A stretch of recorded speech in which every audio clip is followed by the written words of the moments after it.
Here lies Phylan Surrey, whose family's generous patronage helped build these burial grounds, and who refused to be buried in the Surrey crypt.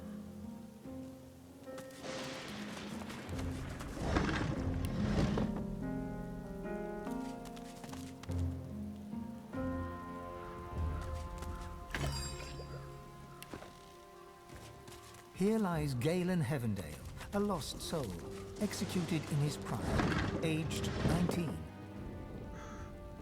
She's as close to a guardian angel as it gets out here.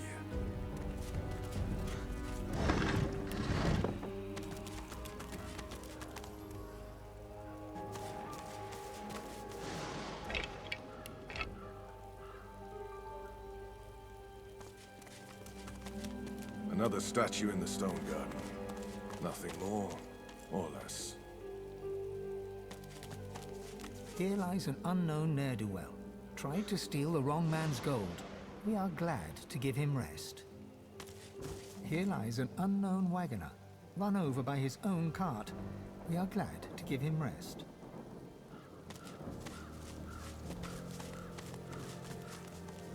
Here lies honest Dorild, or whatever his real name was. We are glad to give him rest.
Slobber drips from the dog's bared fangs. Where the driblets land, the soil bubbles.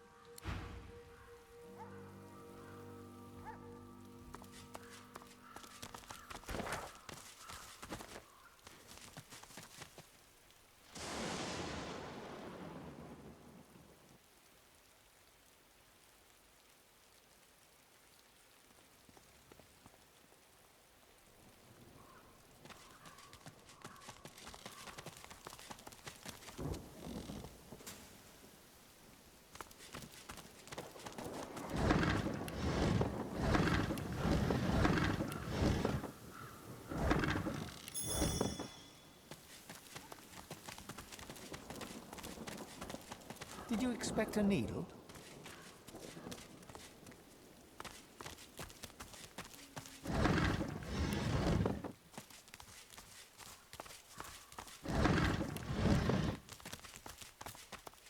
Within the stone garden's walls, peace be thy immortal fortune, relieved of toil, free of indignity, until thou art called to serve.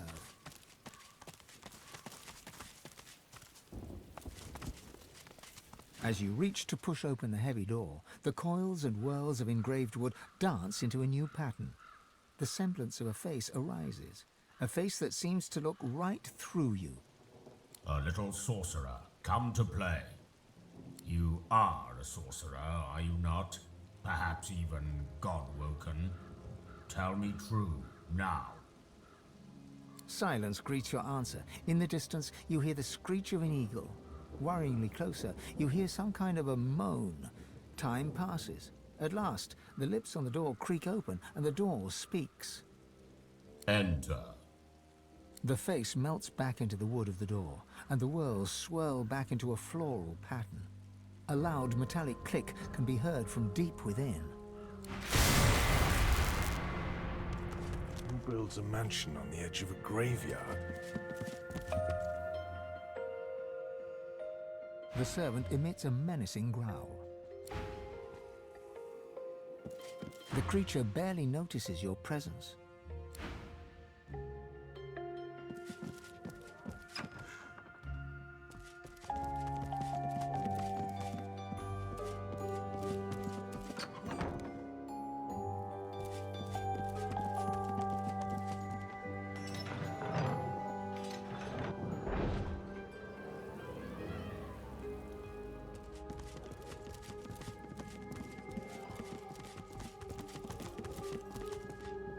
The masked creature is mute.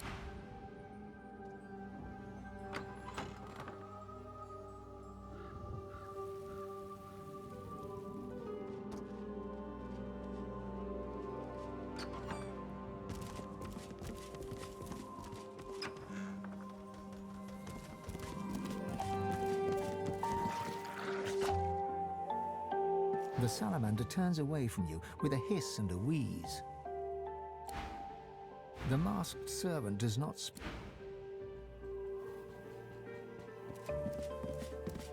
I've spotted something.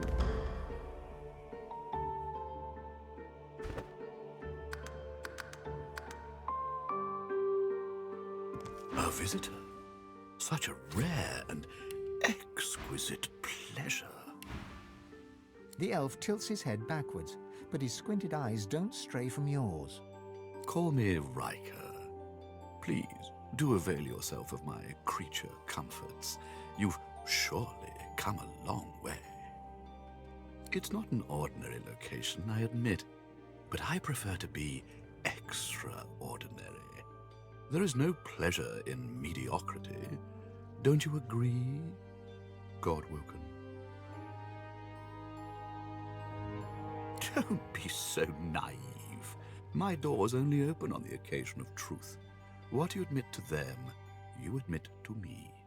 I also see you are not yet whole. He presses a slender forefinger against his tight lips and hums. I'm not a generous man, but I could give you what you seek if you offer something in return.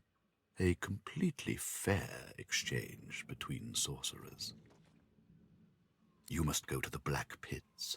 There's a cavern there. In it, you'll find a stone tablet of considerable value. He points to the location on your map. Bring it to me. Dizziness. It lasts just a moment, but long enough for you to feel Ralik's presence. You hear no words, yet understand. It's imperative you accept Riker's bargain. The episode passes. Riker is peering at you intently. He awaits your reply. I would think that obvious, my good fellow. You're dying to show off those smouldering talents of yours. You just don't know how to handle them. I can help you with that. I can share my bond with the Source with you, fill your well to the brim, make you a master. The rest of the story, well, it's yours to write. It's a miracle of the ancients. Priceless, really, and powerful enough to draw the Magister's attentions. I won't bore you with further detail. Suffice it to say, it is safer in my hands than in theirs. Riker's lips stretch and his cheeks bulge, but you couldn't rightly call his unusual grimace a smile. I'm a man of taste, as you no doubt see. A relic this significant would make an incredible addition to my collection. Don't deny an old elf his simple pleasures. Oh, but heading to the Black Pits would mean tangling with more Magisters, and they're such a nuisance. I like keeping my hands clean, you see. A promise you'd best fulfill. Riker bows his head deeply. Then you'll have the power you seek, if not the power that trumps it. There will always be one greater, you know. Now please, don't let me keep you. Tarquin. Ah, that must be the fellow I found snooping in unwanted places. There are some types, deceitful types, that don't deserve to be among a place of such treasure. He doesn't appreciate what the dead can do for us, my friend. He turns the back of his hand towards you and waves it back and forth, nudging you away. Do be sure to see yourself out. These tomes demand my attention.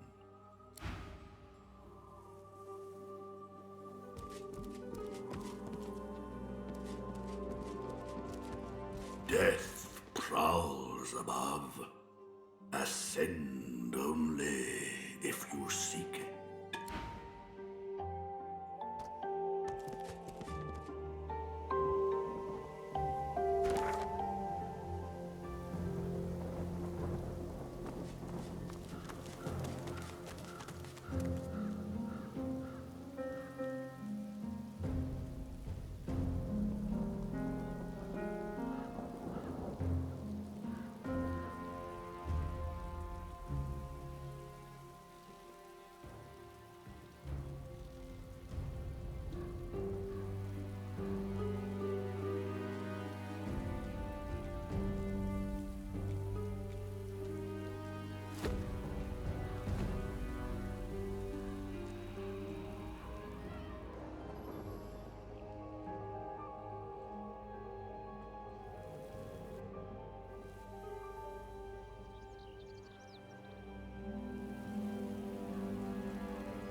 I've spotted something.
The spirit does not respond to your presence.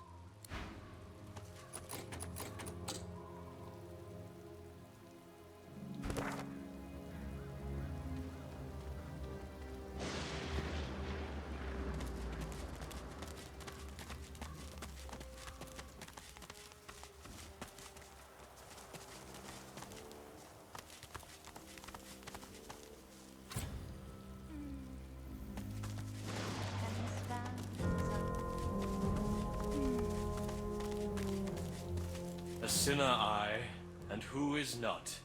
The sinner lies that they sin not. A sinner lies. And yet the boneyard's full of sinners who got their prayers, while I did not.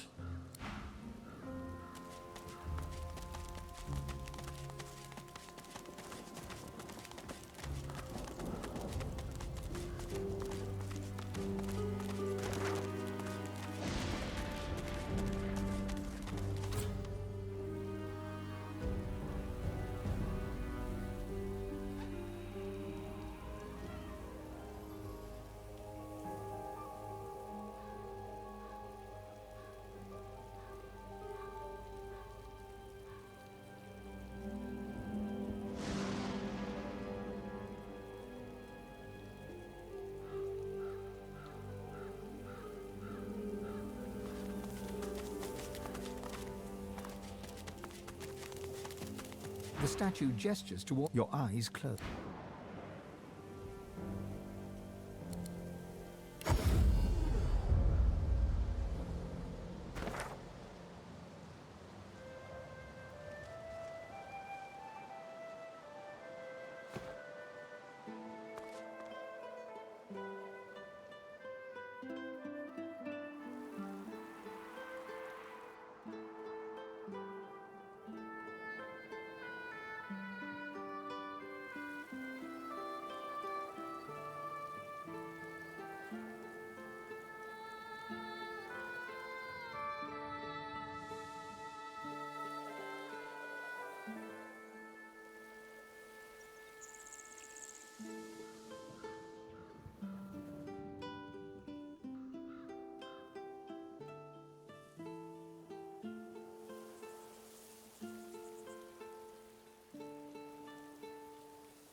Before you, a statue. As you step close,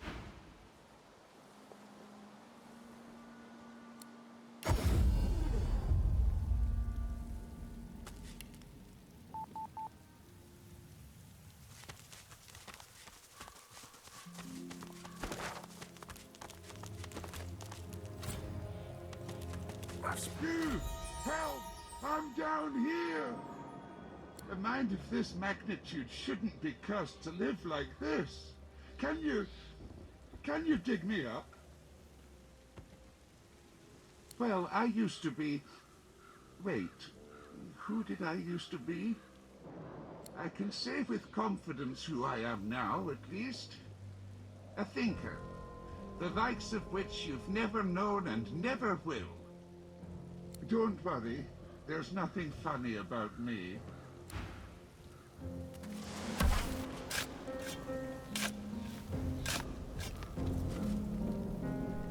the skeleton tries to brush the dirt from his clattering bones, then frowns.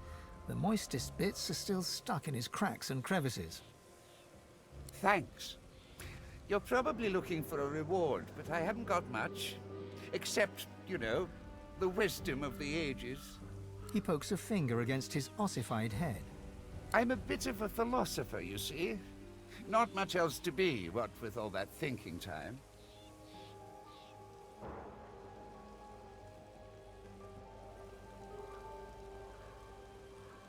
Are you questioning my intellect? You think you say more sooth than me, a verified soothsayer? The skeleton pauses and sighs, then straightens his spine with a clatter. A soul bond will settle it. A battle of wits. Then the cosmos itself will decide who can better face the truth of our own essence, me or you. A weak soul may not survive the bond, but I'm sure you'll be just fine. Oh, it's easy. We link up souls and share our innermost beliefs. Think of it like an innocent little duel. The winner remains comfortable with their personal truths.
The loser?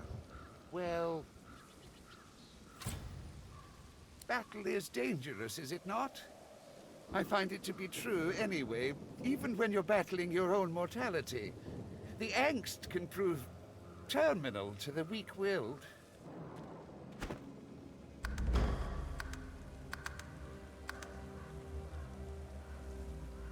Oh, how fun. Just touch this bone on my rib cage here, right over where my heart would be, if, well, you know. You reach for the rib in question, but nothing feels different. Not until you try to pull your finger away and it remains glued to the bone. All right, mister. Deep thought. First up, our purpose in life. I say it's to accumulate knowledge. Pretty great answer, eh? Can you do better than that? His jaws clack together in a show of self-assurance. You question your response the moment it leaves your lips. Your entire body shivers anxiously as you wonder, what is this life's true meaning? You poor, precious, pathetic thing.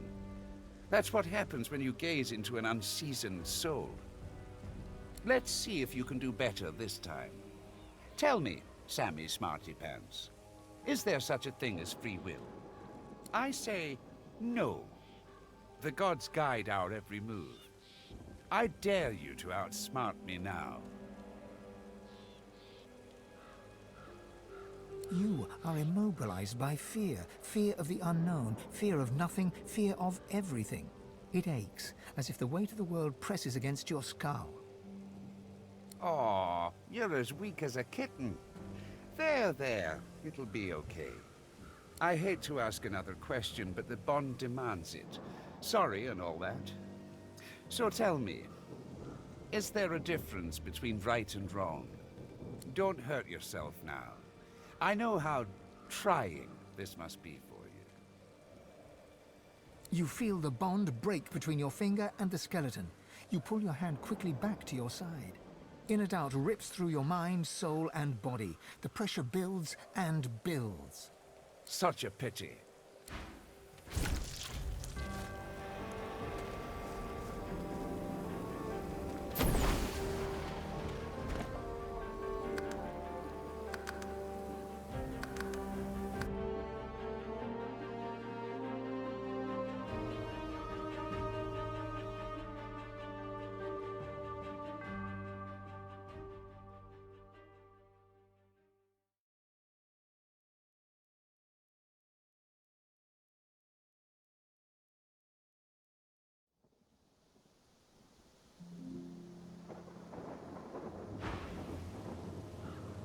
Oh, how fun. You reach for the... All right, miss. His jaws clack together in a show of self-assurance.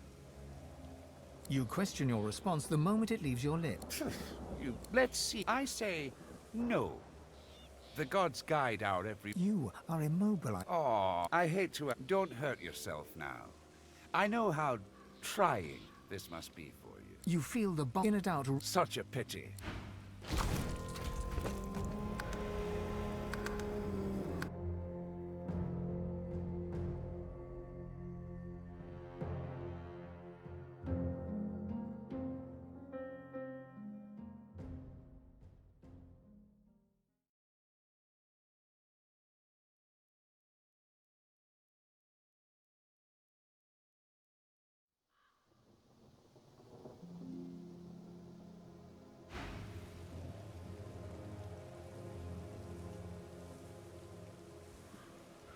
I don't blame you. To brush shoulders with someone of my stature must be overwhelming.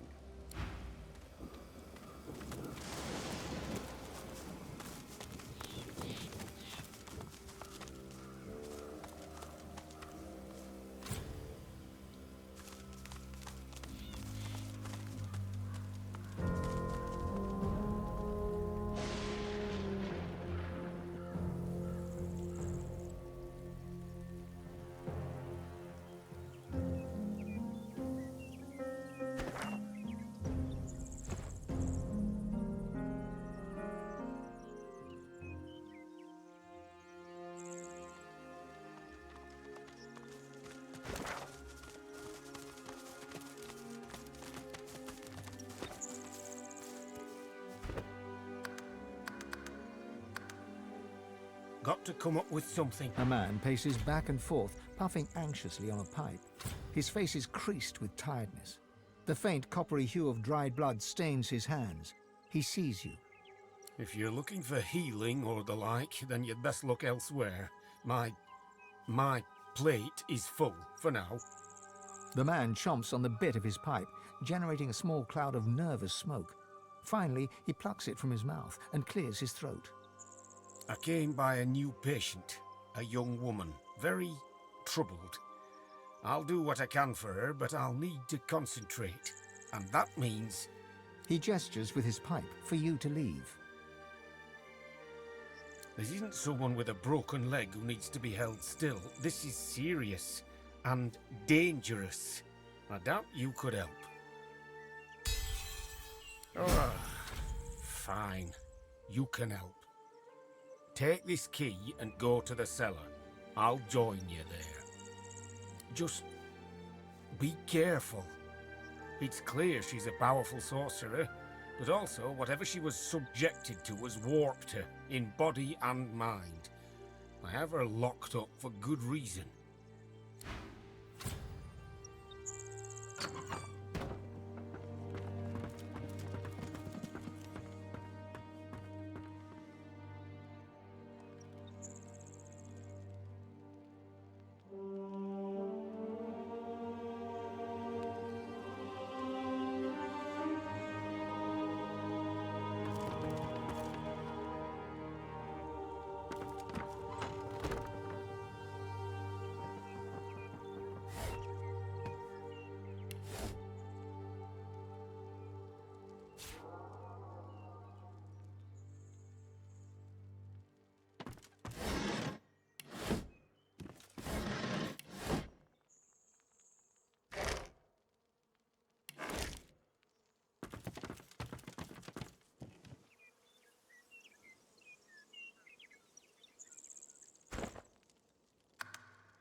Why would someone do this to another person?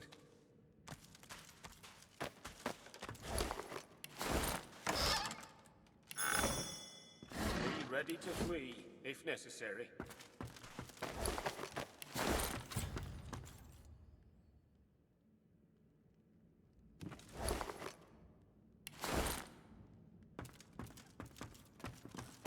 Why would someone do this to another person?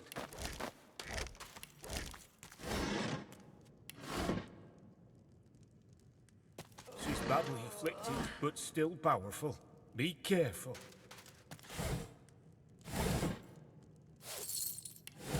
She's badly afflicted, but still powerful. Be careful.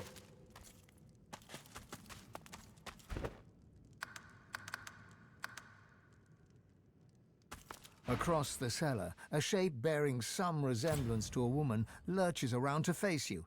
It utters a marrow-curdling gurgle. She senses us. Be calm and quiet. No sudden moves. Be careful. If you alert her, she'll... Another gurgle, sharper, angrier. Then the sound of rapid footfalls rushing towards you.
She's badly afflicted, but still powerful.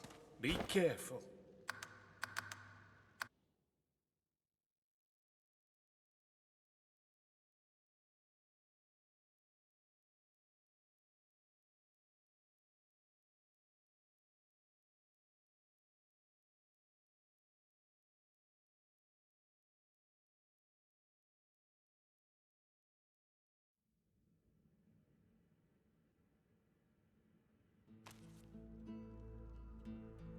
Across the cellar, a shade... She senses us.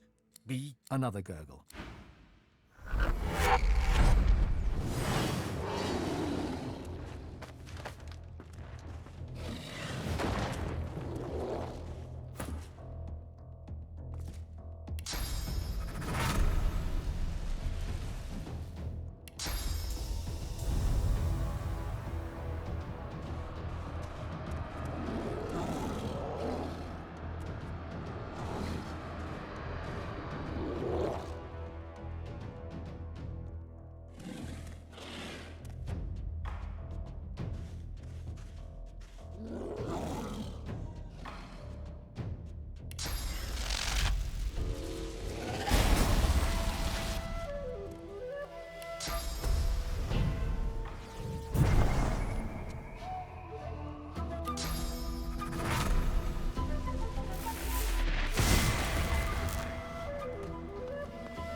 Why? We need to get closer. Then maybe I can sedate her.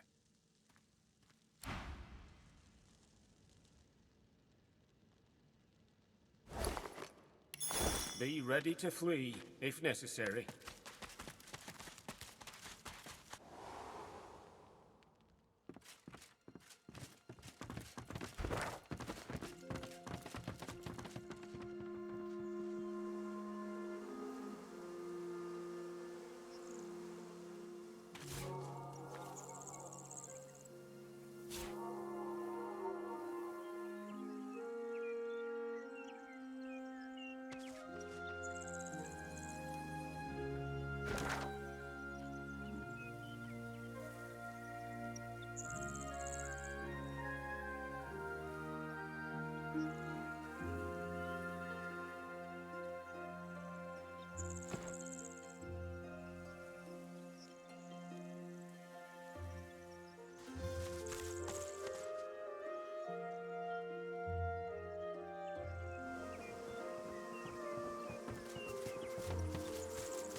What's that?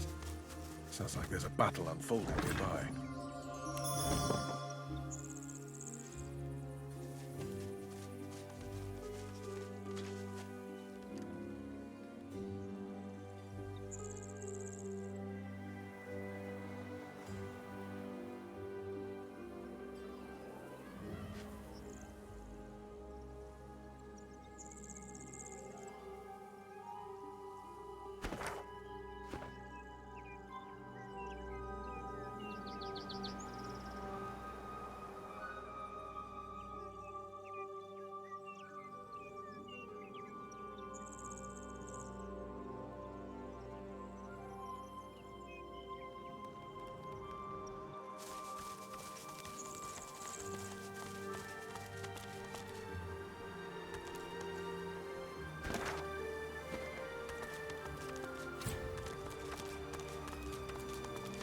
Looks like this place has seen better days. Much better days.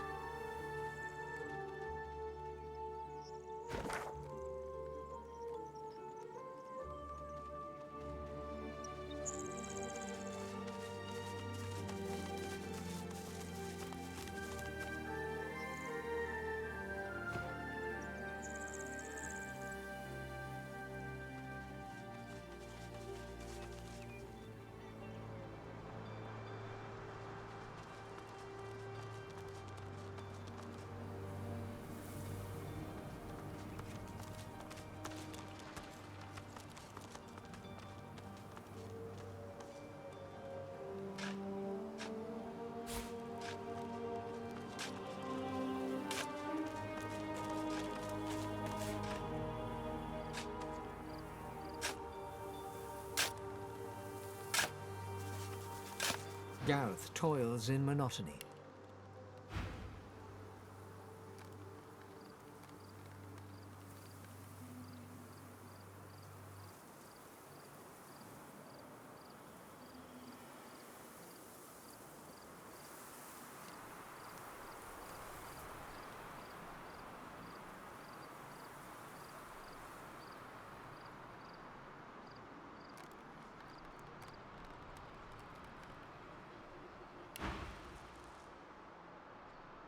Gareth freezes, then turns slowly towards you. His breaths are steady, his voice a monotone. I'm digging my murdered parents' graves. I'd ask that you show your respects. Gareth moves to continue his task, but his cadence falters. He pauses. Silence hangs, begging to be broken.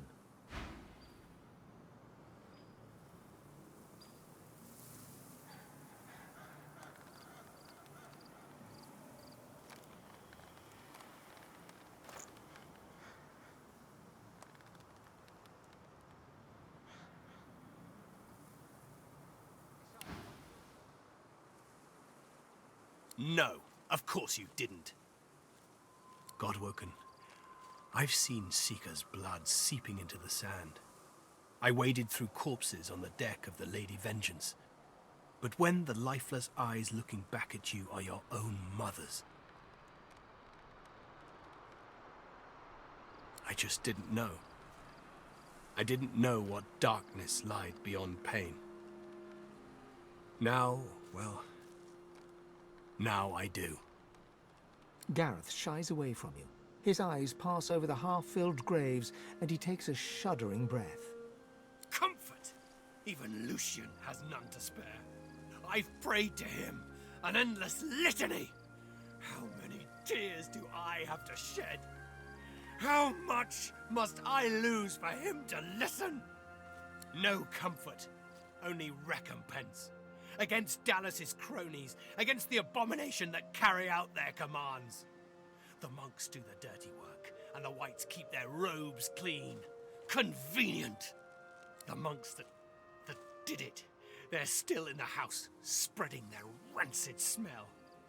Paladins came to clean up the mess. In the name of Lucian, they say, and they seem to believe it. Gareth forcefully exhales and looks past you to the nearby house. You fear he might snap the shovel's handle in two.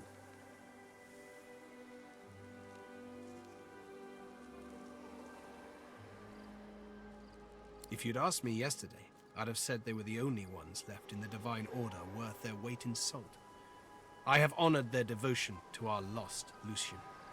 Today, though, I don't know. The Paladins once fought the Black Ring at Lucian's command. The most courageous thing they could do now is turn their backs on the Order. I'm not holding my breath. I've got no use for platitudes. Not from some mediocre sorcerer, inexplicably chosen as the Seven's special pet. You swear you hear Gareth's pulse, galloping faster than a saddled mount. You've never heard such a thing before, but you suspect Gareth's heart is close to tearing. If you want to help, then you find the craven wight that ordered their slaughter. Anyone that stands between you and truth, no matter the flag they fly or creed they follow, make them bleed! His clenched jaw tightens further, and then, in an instant, Gareth's guard is broken. Tears well in his eyes. With every blink, a pearl of grief falls to his cheeks. My parents, they did nothing to deserve this. They were good. Honest. More honest than me. I'd give my own life to bring them back. I never got that last chance to tell them I loved them. I never got to say goodbye. You're right. There's nothing more to be done here. Lucian, forgive me. And please, Godwoken, please forgive me too.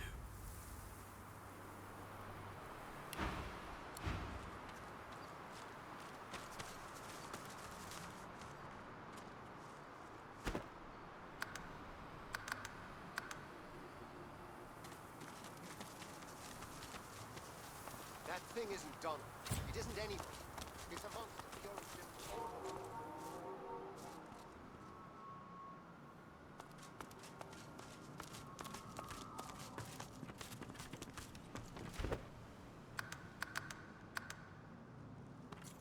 The two paladins Gareth mentioned are arguing in front of the door to the modest farmstead.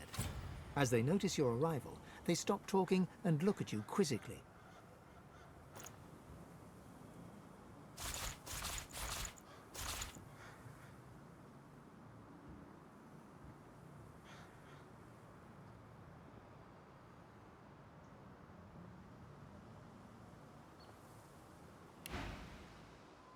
We're guarding this house. Wise to stay well back. There's a bunch of silent monks inside who've tasted blood today. Already killed in there, so they did. They didn't kill anybody. The magisters who controlled them did. You know Donna, she wouldn't hurt a fly. Not until they turned her. But they did turn her. And now she's not Donna anymore. Get it through your head. The poor creature should be put down. No, wait! Surely... Maybe someday they can be fixed, when all this source nonsense is over. The other paladin rolls his eyes and shakes his head as he turns to face you. In any event, it's our business, not yours. You just stay well away from the door and you'll be perfectly safe. We're guarding it. And believe me, you don't want to go in there. There's a bunch of silent monks inside who've tasted blood. Here, take the key and in you go. We're not going to lay down our lives for some silent monks. But, fine.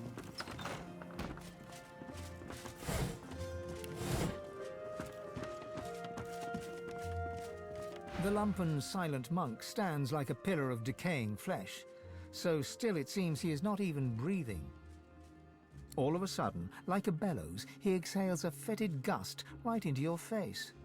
The stench of rot shrouds you, coating you in a way you fear will never truly be washed away. He looks through your eyes with seeming disinterest as the life ebbs from his body, drop by drop, until he is gone and the flesh that housed him slumps to the ground. Emaciated of body and spirit, this silent monk stands straighter than the others, the remnants of military bearing clear in her posture. This must be Donna, the one spoken of by the paladins guarding the door. She gives no indication at all that she has heard you, save for a single tear dripping from one eye. Her tears flow along with her blood, yet, even in the moment of death, she does not break her silence.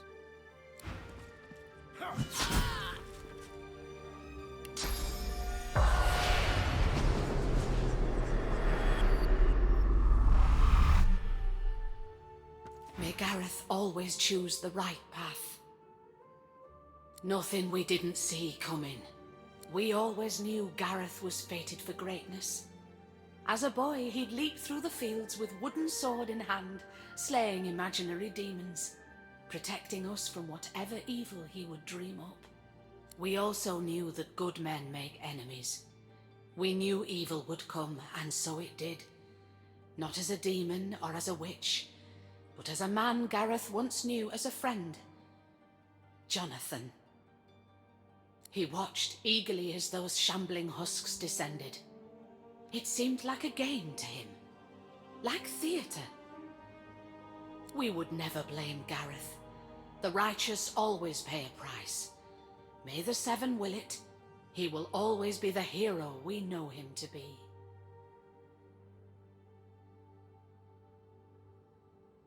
We always want to believe in each other. It's what separates us from the void. It's what makes our existence worthwhile. It's what we do next that defines us. We can respond with treachery, or we can rise above. I trust that you will. Gareth did his duty. We felt it was only right that we did ours. The farm was always a safe space for sorcerers needing refuge. They deserved a haven, and so we gave them one. Our guests were usually frightened, shy, grateful. They never used their source, so the Voidwoken never came. The last one, though, she wasn't like the others. A lizard named Hanag. We housed her and fed her. Robes like a wizard's, voice like a queen's. Voidwoken appeared before long, and paladins after that. She clearly drew the Magister's attentions. Our fates were written.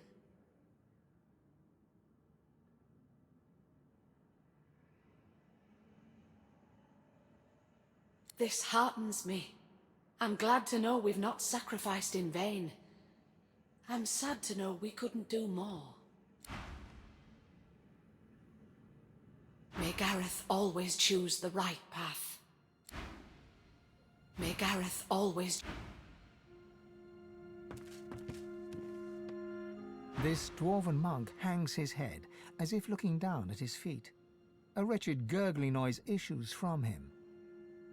Staring down into his face, you realize you were staring into mutilation. He has no eyes, his empty sockets crawling with blood maggots. The gurgling sound comes from his stitched mouth, though no meaning can be understood. He does not resist in the least, merely slumps to the ground with one final gurgle.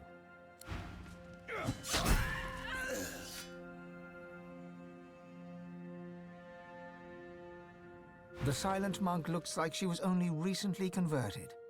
Her face was clearly beautiful once, and the eyes looking at you are not yet the full Fuligin black of other silent monks you have seen.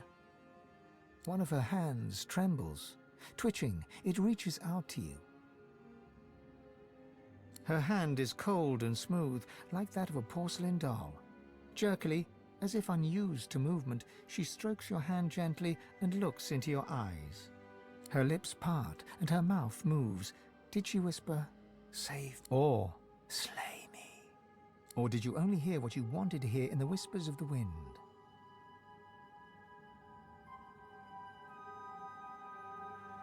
Her eyes squeeze shut and her whole body trembles, but she puts up no resistance as you kill her.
This Magister didn't die by a sword, anyway. Something's afoot here.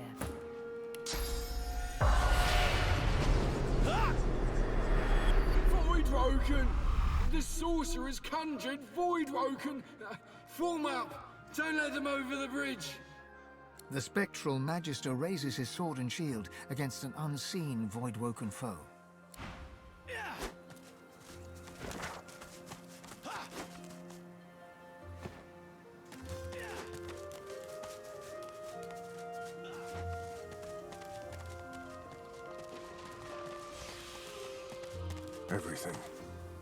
Everything is very dark all of a sudden.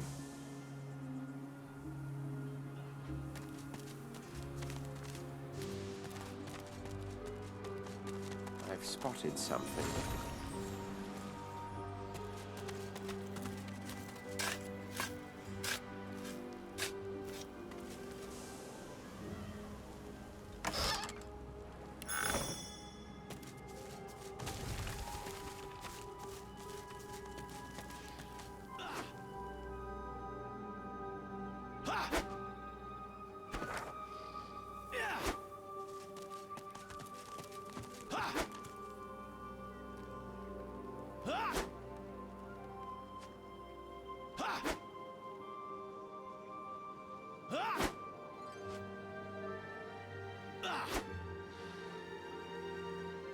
Ah,